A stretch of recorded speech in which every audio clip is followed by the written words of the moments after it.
Kitang-kita kong ginawa mo. Anong ginawa ko? Kumukuha ka sa pangalawa. Pinagbibintangan mo ba ako? Namali ka ng tinalo mo. Mas mabilis ang mata ko sa kamay mo. Oo, pinagbibintangan kita. Hayop ka! Abay!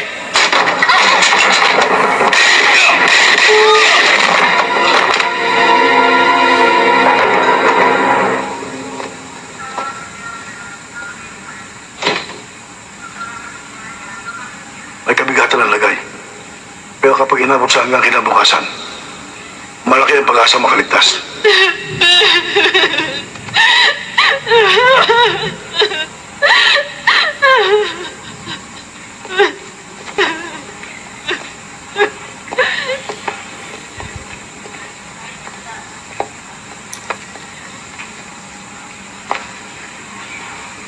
Seng, tatapatin na kita.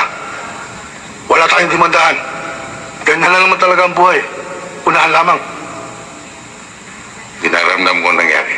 Lalo pa nga, kapatid ko nagsasangkot. Ganun pa man, pananagutan niya ang nangyari. Nasa sa'yo yan.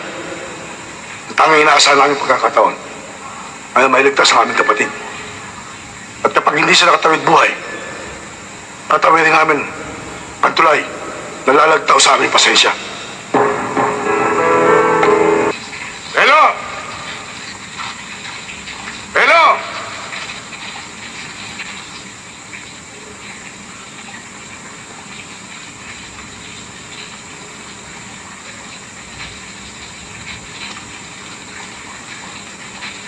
Paano mo nalaman ang lugar ko? O ikinanta ako ng tropa ko? Hindi yan ang importante, Tol. Ang importante, Tol, huwag kang lalapit. Pag-usap muna tayo. gusto ko lang malaman na buhay pa ngayon ang nabaril mo. At hindi magtitimanda mga kapatid. Alam mo na ibig sabihin nun. Masyado ka nagpapaniwala sa balita eh. Tapang lugaw lang ang mga yun. Pero nakahanda ako. Oras na may dumating dito. Mangyari na mangyayari. Hindi nila ako makukuha. Kaya nga ako nagpasya na personal kang hanapin. Putol pa rin kita. Tigilan mo na ako ng seremonyas mo. Alam ko kung gaano kahalaga sa yung pagkapulis. Eh ano kung makulong ako? Hindi ka magukulong kung mapapaliwanag mo mabuti ang panig mo. Kaya dapat sumama ka sa akin. Kung hindi ako sumama, may magagawa ka? Ay pangako ko na hindi ako alis na hindi kita kasama. Ganyan ka na lang! Baka hindi kita kilalanin! Kilalanin? Mulat sa pulba may kinilala ka?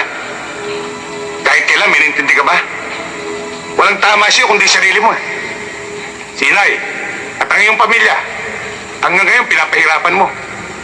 Pagod na ako sa'yo, Tol. Huwag kang lalapit! Bubunutan kita!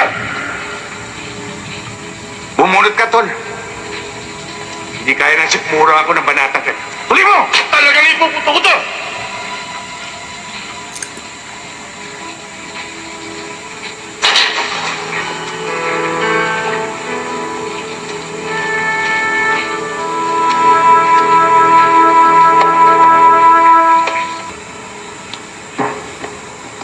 Huwag na sana tayong umabot doon. Dahil kung tatawid kayo, sinisiguro ko sa inyo. Ang unang yapag niyo pa lang,